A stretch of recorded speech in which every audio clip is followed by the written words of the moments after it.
आज आपल्याला पाहायचं आहे पीएफ बॅलन्स। पीएफ म्हणजे प्रोव्हिडंट फंड, भविष्य निर्वाह निधी। आपण कंपनीमध्ये काम करत असताना आपल्याला महिन्याला पीएफ भरला जातो आणि त्याचा बॅलन्स आपल्याला ऑनलाईन पाहता येतो। यासाठी आपल्याला मेंबर पासबुक या पोर्टलवर जायचं आहे। मेंबर पासबुक या पोर्टलवर गेल्यानंतर आपल्या समोर या प्रकारची स्क्रीन ओपन होईल। या प्रकारची स्क्रीन ओपन झाल्यानंतर तुम्हाला यूएन दिसत आहे। या यूएनच्या खाली एक छोटा बॉक्स दिसत आहे, तिथे तुमचा पीएफ नंबर 12 अंकी डिजिटल पीएफ नंबर इथे टाकून घ्यायचा आहे। त्यानंतर खाली पासवर्ड दिसत आहे, या बॉक्समध्ये तुमचा पासवर्ड टाकायचा आहे आणि त्यानंतर खाली कॅप्चा टाकून साइन इन करायचा आहे।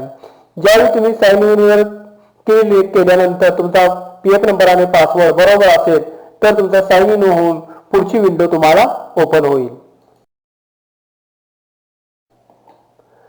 साइन इन झाल्यानंतर या पद्धतीचं होम पेज ओपन होईल। होम पेज मध्ये तुम्हाला टोटल अवेलेबल बॅलन्स दिसेल, त्याच्यामध्ये एम्प्लॉयर शेअर आणि एम्प्लॉई शेअर हे दोन्ही पण दिसतील, त्याचे वेगवेगळे आणि ते एकत्र या पद्धतीने तुम्हाला पाहायला मिळेल। त्यानंतर खाली तुम्हाला एस्टॅब्लिशमेंट नेम, एस्टॅब्लिशमेंट आयडी आणि मेंबर आयडी हे पण होम पेज मध्ये तुम्हाला पाहता येतं।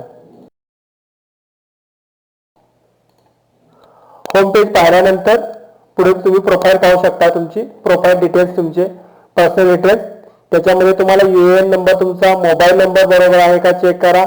त्यानंतर ईमेल आयडी चेक करा, तुमचं full name, date of birth, gender, father husband name, relation हे बेसिक डिटेल्स चेक करा। त्यानंतर केवायसी डिटेल्स जे आपण आधार कार्ड म्हणतो, पॅन कार्ड म्हणतो, बँक म्हणतो, ते डिटेल्स व्यवस्थित आहे का भरले आहेत का बघा, ते नावाप्रमाणे सर्व आहेत का चेक करा। ते आपण इथे चेक करून पाहू शकतो की आपले डिटेल्स बरोबर आहेत का।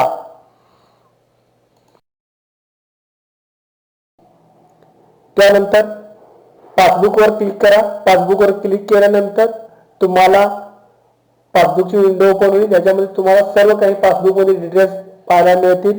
त्याच्यामध्ये total balance, employee contribution, employer contribution, interest किती मिळालेला आहे, त्यानंतर तुमचे विड्रॉल किती झालेले आहेत ते पाहता येईल।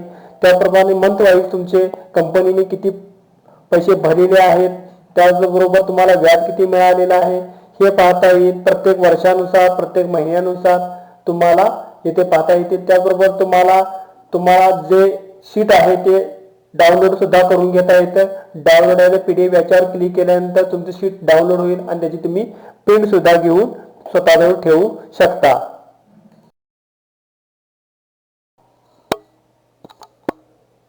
त्यानंतर क्लेम या ऑप्शनवर क्लिक करा। क्लेम या ऑप्शनवर क्लिक केल्यानंतर क्लेम समरी आपल्या समोर ओपन होईल। क्लेम मध्ये आपल्याला टोटल क्लेम आपण किती केलेले आहेत, अप्रूव्हल किती झालेले आहे, रिजेक्ट किती झालेले आहेत, पेंडिंग किती आहेत हे सर्व काही दिसेल। आपण क्लेम करत असताना अनेक कारणांसाठी, आर्थिक कारणांसाठी आपण क्लेम करत असतो, अडचणी आपल्याला अनेक अडचणी येत असतात त्यावेळी क्लेम करत असतो, मात्र अनेक क्लेम रिजेक्ट होत असतात। त्याचे कारण काही केले समजत नसतं, ते जर पाहायचं असेल तर येथे येऊन आपल्याला ते रिजेक्टचं कारण पाहू शकतो। क्लेम डिटेल्स इथे खाली दिलेले आहे, त्याच्यामध्ये तुम्हाला pending claim, settle claim, reject claim, याच्यामध्ये तुम्हाला रिजेक्ट का झालेला आहे, काय कारण आहे ते पाहून तुम्हाला पुन्हा तुम्ही क्लेम करून पुन्हा सेटल्स तुम्हाला जी गरज आहे त्या पद्धतीने तेवढ्या अमाऊंटची तुम्ही पुन्हा सेटलमेंट करू शकता किंवा क्लेम करू शकता।